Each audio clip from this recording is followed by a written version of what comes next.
Ayun mga kababayan, Luzon, Visayas, and Republic of Mindanao Province of China ni Digong, ang Davao City.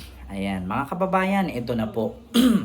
According dito sa balita ngayon mga kababayan sa screen natin na si Senador Pampilo Lacson, no, ay merong napansin, no, at sa kanyang chori na sa kanyang nahalata na paghalataan niya, no, na bakit nga ba biglang tumapang itong si Pangulong Bongbong Marcos at bakit sumasagot na siya ngayon sa mga bato ni Duterte laban sa kanya.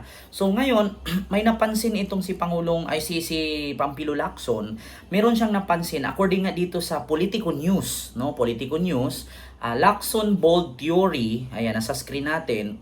Marcos feud with Duterte may be linked to security threat. Oo, so ibig sabihin dito sa ang kadahilanan daw ng pagkatapang no ni Pangulong Bongbong Marcos or ni PBBM dahil din siguro ito sa mga banta ni Digong at ni Sara sa kanya. Kaya actually sabi ko nga sa inyo, ang kuting natutulog. Oh, ganito yan ha. Kapag nag-alaga kayo ng pusa or nag-alaga kayo ng tiger or tigre, yung tigre sa maliit pa lang pag pinalo mo ng pinalo yan, no? Mai-immune yan. Ngayon, pag lumaki yan, paluin mo yan ulit, kakagatin ka niyan. Kahit ang bubuyog, kahit bahay ng bubuyog, nananahimik yung mga bubuyog gumagawa ng bahay. Ngayon, pag binato mo yan, hindi naman po pwede na ang bubuyog, ganyan na lang palagi. Hahabulin ka.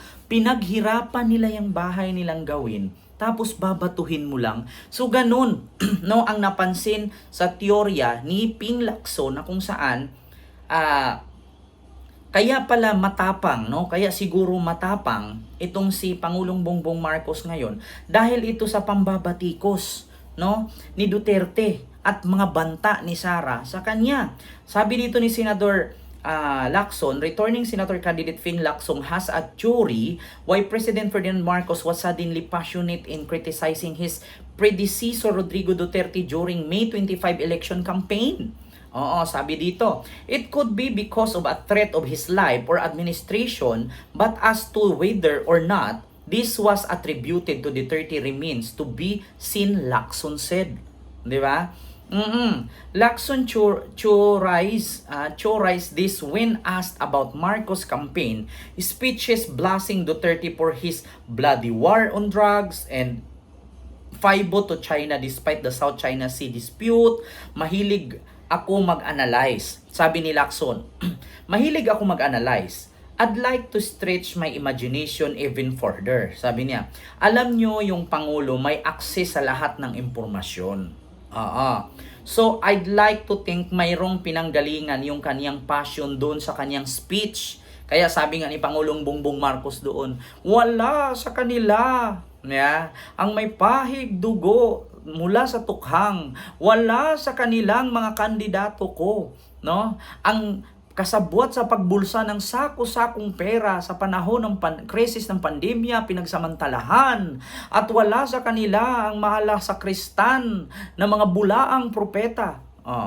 Parang mga suka nga lang yan na inutusang bumili at nabigyan lang ng COC, tatakbo ng senador. Ganon-ganon. Yun ang sabi ni Lacson. Mahilig ako mag-analyze. I'd like to stretch my imagination even further. Alam niyo po ang Pangulo may access sa lahat ng impormasyon.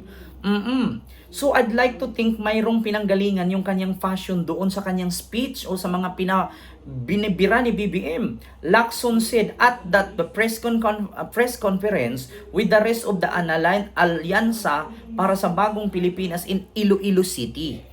Ayan, medyo extreme ito ha. Hinabol pa ni Lacson. Medyo extreme ito. Baka naman mayroong seryosong security threat or banta. Di lamang sa kanyang administrasyon kundi sa kanyang sariling buhay.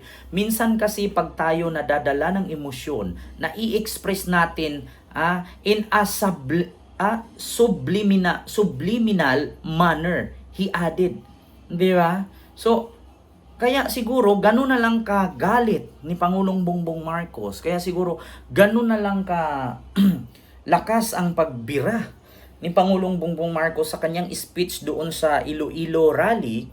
Kasi totoo lang, sabi ko nga sa inyo, ang kuting, kasi si BBM tinatawag nilang kuting. Yung kuting natutulog, ikaw ba naman, di ba? Kung binato ka na, di ba? Natamaan ka na, okay lang kung binato ka nung una, tumalbog lang. Paanuhin mo yon, ipagpaliban mo yon. Pangalawa, binato ka ulit. Siyempre, masakit na. Pangatlo, binato ka na naman. Hindi lang binato, nasugatan ka pa. So, anong gagawin mo? Ngingiti ka lang? Pupuriin mo pa yun ang bato sa'yo? Malamang sa malamang, umaksyon ka na. Nung una, tumakbo pa lang si Pangulong Bongbong Marcos, pagka-presidente noong 2022, binira na siya ni Duterte. At sinasabihan na nga na meron tayong kandidato pagka-presidente, drug addict. Sabi, gumagamit daw ng pinagbabawal na gamot. Pangalawa, nung nanalo na, nagmaisog rally siya dun sa Davao, ganun na naman. Bangag noon, bangag ang presidente natin ngayon, binira na naman. So, syempre, pangalawa na yon. Tahimik pa din si Pangulong Bongbong Marcos. At ang sagot nga ni Pangulong Bongbong Marcos, siguro resulta yan ng paggamit ni former President Duterte ng fentanyl. Na kung saan totoo naman na gumamit ng fentanyl kasi ginamot nga niyan sa kanyang cancer. Kasi si Duterte may cancer po yan. Nakarma na. Ewan ko ba ang cancer, ba't hindi pa siya kinain ng cancer para madiretso na at matuluyan. So ngayon pangatlo, eto na. Medyo tumahimik ng ilang buwan ang administrasyon ni Marcos, hindi na binibira ni Duterte. Itong anak na naman ni Duterte na si Vice President Sara ang bumira. Bumira kay Pangulong Bongbong Marcos. At bukod nga doon, pinagbantaan na siya na pag pinatay daw si Pusit, meron daw siyang nakausap na gun for hire or killer na kung saan pag pinatay siya, patayin mo si Bongbong, patayin mo si Lisa, si Martin Romualdez. No joke. No joke, sabi niya. So yun, medyo natitrigger na. Sumagot na si Pangulong Bongbong Marcos doon. Ang sabi nga ni Pangulong Bongbong Marcos, alam ko napanood ninyo ito, hindi ko na i-play dito. So sabi niya, kung ganun lang din naman kadali bantaan ang buhay ng presidente, paano pa ang ordinaryong Pilipino? So, papalagan daw niya ang sinabing yun ni Vice President Sara. So, papalag daw si BBM. So ngayon, eto na. Sinabihan na naman pagkatapos nung bukod doon sa sinabing magpagbanta na ipapatay, sinabi pa na ipakutkut daw. Ipahukay daw yung katawan ni Pangulong Ferdinand Marcos Sr. at itapon sa West Philippine Sea. So mas lalong natitrigger. At eto na, dito na nag-umpisa ang impeachment complaint. Dito na, nagtuloy-tuloy na. Si Pangulong Bongbong Marcos ayaw nga manghimasok dyan sa impeachment na yan kasi sabi niya, wasting of time. Kapag na-impeach ba si Sara, meron bang isang Pilipino na umaahon sa buhay? Meron bang ang Pilipino ba, yayaman ba dyan? Magkakaroon ba ng asinso sa buhay kapag na-impeach si Sara? Tapos nagkaroon na ng rally, nagkagulo na. Tapos hanggang sa dumating sa Kongreso, na pinagbutuhan nga, nangunguna pa si Sandro Marcos na pumirma na impeach si Sara hanggang sa umabot ng 200 plus na mga congressman ang pumirma. Kaya na-impeach si Sara sa Congress. Hanggang sa, ito na naman si Duterte, nagsalita na naman. Kasi sa banat ni BBM, sa rally na kung saan, wala sa kanila ang may pahig ng dugo dahil sa tukhang. Wala sa kanilang kasabwat sa pagbulsa ng sako-sakong pera. Sinamantalahan ang krisis ng pandemya. Wala sa kanila ang maala sa kristan at bulaang propeta. Parang si Kibuloy, si Labato, si Bongo, si Digong pinaparinggan. Sumagot naman itong si Digong. Ang sabi ni Digong, simple lang naman, malakas sila. Hindi natin kaya yan. Patayin na lang natin yung 15 kasenador. Pag pinatay natin yan, kasya tayo, panalo. Pasok tayong lahat, pasabogin natin yan, sabing ganon. So, hanggang sa ngayon na-trigger. So, ito na yung tsuri ni Pampilo Lacson. Na, kaya siguro ganyan katapang si BBM, may pinanggalingan yung kanyang galit at kanyang speech Baka kasi hindi lang yung threat ng kanyang administrasyon, baka pati ang buhay ni BBM may banta na.